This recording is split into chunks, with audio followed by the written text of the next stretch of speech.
रहने वाले कलाम साहब, बचपन में उनका जो सपना था वो था भारतीय वायुसेना में पायलट बनने का। और एनडीए देहरादून से उनके पास कॉल लेटर आ गया, उनकी सिलेक्शन के लिए बुलाया गया और 25 लोगों में से 8 लोगों का सिलेक्शन हुआ। बात यह है कि 8 लोगों का सिलेक्शन हुआ, 9वां नंबर कलाम साहब का था।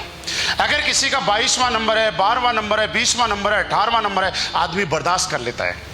लेकिन 25 में से 8 सेलेक्ट हुए हो और 9वां नंबर हो, उसके लिए बर्दाश्त करना इतना आसान नहीं होता। देहरादून से बस पकड़ी, ऋषिकेश आए और ऋषिकेश के अंदर वहां पे गंगा नदी है, वहां पे एक पत्थर पे बैठे और शाम को कभी न कभी कसम चल रही उनके दिमाग में कि यार अब क्या करूं, मेरी जिंदगी में सब कुछ खत्म हो गया। एक आखिरी उम्मीद थी पायलट बनने की, वो खत्म हो गई और मैं ऐसा करता हूं कि गंगा नदी में छलांग लगाता हूं और अपनी जीवन लीला को खत्म कर लेता हूं।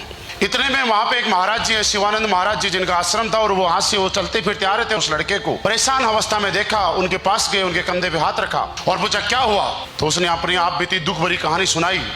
बोला मेरा मन कर रहा है कि जीने का कोई फायदा नहीं है, अब तो जीवन खत्म कर लेना चाहिए क्योंकि मेरी आखिरी उम्मीद थी वो भी खत्म हो चुकी है। और महाराज जी बोलते हैं कि बेटा यकीन कर, अगर भगवान ने तुझे यहाँ रिजेक्ट किया है ना, तो इससे भी किसी बड़े पद के लिए तुझे सेलेक्ट करके रखा हुआ है। बस कोशिश कर, वो दिन जरूर आएगा कि तू इससे बड़े पद के लिए एक दिन सेलेक्ट हो जाएगा। और आज मिसाइल मैन के नाम से उनको जानते हैं। अगर कलाम साहब भारतीय वायुसेना में पायलट उस दिन बन जाते तो आज पूरी दुनिया में देश का इतना बड़ा नाम कभी नहीं हो पाता।